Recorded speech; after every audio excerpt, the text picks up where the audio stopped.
Candace wrote a book, Molecules of Emotion. Beautiful book. Molecules of Emotion. Please get that book and read it. Candace, Candace Pert is her name, and read that book. And there's a beautiful sentence I'll tell you.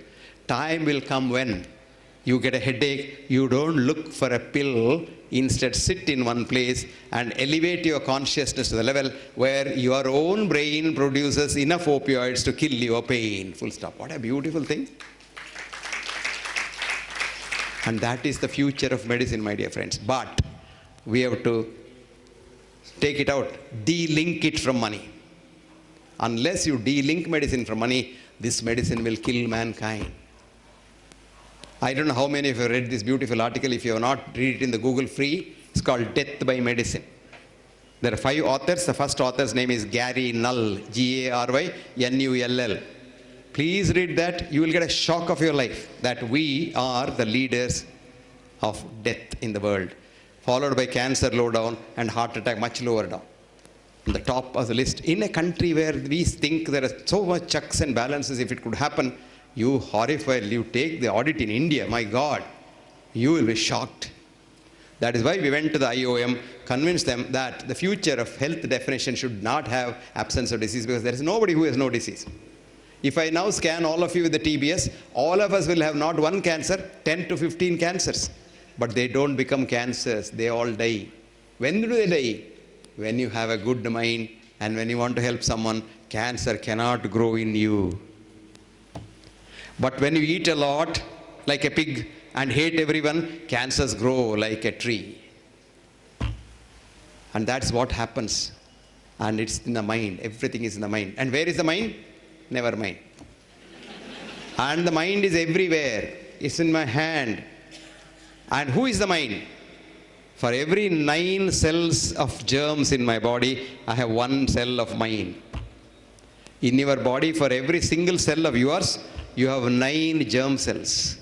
In your own genome, we are saying we are human genome, we know everything, we do genetic engineering, we'll do stem cell. We don't even know one by one a millionth of a genome, because genome contains 23,000 human genes and 2.5 trillion germ genes. Germinomes, metabolomes, virinomes, all of them put together, the metagenome is all germs. And I have written an article, you read that, it's a simple article called Germs Are Us. Toys R Us you have seen, you know. So I wrote Germs Are Us. We are germs.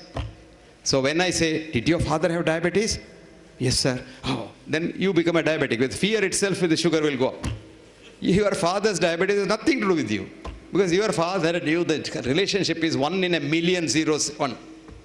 But you may be a diabetic if the germs is a diabetic. So you are a germ's child. And these germs are our friends. We have come one full circle from Pasteur. Louis Pasteur said, germs kill. And then they say, germ theory was born, and that's why mankind is alive. It was a great day for medicine, and antibiotics were ran. Today it's a very sad day for medicine, because there are 500 antibiotic molecules. They cannot even touch some of the germs which have grown in the hospital called superbugs. And do you know how we kill it? When Morarji Desai used to drink his own urine, we used to laugh at him. Didn't you laugh? You also must have laughed. Because most of us are RNIs, you know RNI? Resident non-Indians. Most of us live here, think with American mind. Now, America, do you know what they're doing? Because patients are dying like flies in the intensive care unit with nosocomial infections. One Professor Chu in Johns Hopkins Hospital, she went into veterinary science. In the veterinary science, for hundreds of years, infections were treated not by the present vets who use antibiotics. In the olden days, vets, cow's infection was used by cow dung. This girl did a bold thing. The patient was dying of a simple Clostridium difficile infection. And otherwise, the patient was very healthy.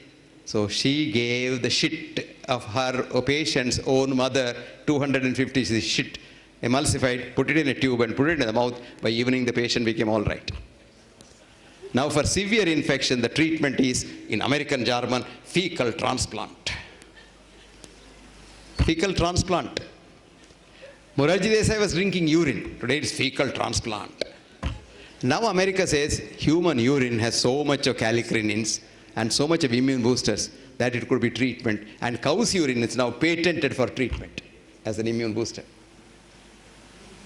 One day I was with the central minister. This fellow used to be my patient. So he one day told me, Professor Hegde, shall I tell you a secret? I said, go ahead. You can tell it to the world, I don't care, he said. I said, okay. He was admitted with what is called ulcerative colitis. You must have heard of it, which means we don't know anything about it. It's called idiopathic disease. We are very happy about this disease. Idiopathic means I am an idiot. But that idiopathic is in Latin, and I am an idiot in simple English. I am an idiot, I don't know. And he was having 20 loose motions of blood every day and lost about 20 kilograms. And he was admitted in intensive care unit in the All India Institute. One day, Morarji Desai, his prime minister, came to see him. He told him, you bloody fool, on the first day itself I told you to drink your urine, you forgot. Now anyway you are dying, drink your urine, he said. And he says the next morning he drank because he wanted to survive. One day drinking, 20 became 18. 2 days drinking, cut short, 10 days drinking, he went home. And he is alive now because somebody has now removed a part of his brain, intentional to make him a vegetable, but he is still alive. He is about 76, 77, 78. I have another chief minister friend of mine. One day he told me, Professor Hegde, do you know your friend so-and-so? Yes. He was our party chief. And I had an eczema. My father was a doctor. I'm an engineer. But this eczema will not go. I was looking so ugly, I couldn't face the world. One day, your friend, that minister, told me, hey, drink your urine. I tell you, I faithfully do that even today. I have no disease at all. I'm so fine. Both these ministers are saying, we'll give you money, you do a research. But I have done my research already because I have a lot of volunteers, don't worry. And we have shown how important it is. I had a patient recently who had a heart attack and he came to me. He survived somehow or other. Not because of me, they all survived because of themselves. Now this man had ulcerative colitis. So his gastroenterologist gave him sulfapyrazine, and next day he had Stevens-Johnson syndrome. He was almost dying, kidney failure, whole body was bloated with skin, and heart failure came, and he became really bad. So his wife was crying, doctor, heart attack, you saved him, but with this simple diarrhea, he is dying. So I told her, look, if he is dying, definitely ask him to drink his urine. He became all right in a week's time. The whole thing stopped. So we have, little do we see nature that is ours. Because the world is too much with us. Money is too much with us. This is what our friend Wordsworth, William Wordsworth wrote after the Industrial Revolution. The world is too much with us, late and soon. Getting and spending, we seem to have lost our powers. Little do we see in nature that is ours. We have sold our soul, a sordid boon. Friends, don't sell your soul to the devil. Who is the soul? Now we know where the soul is.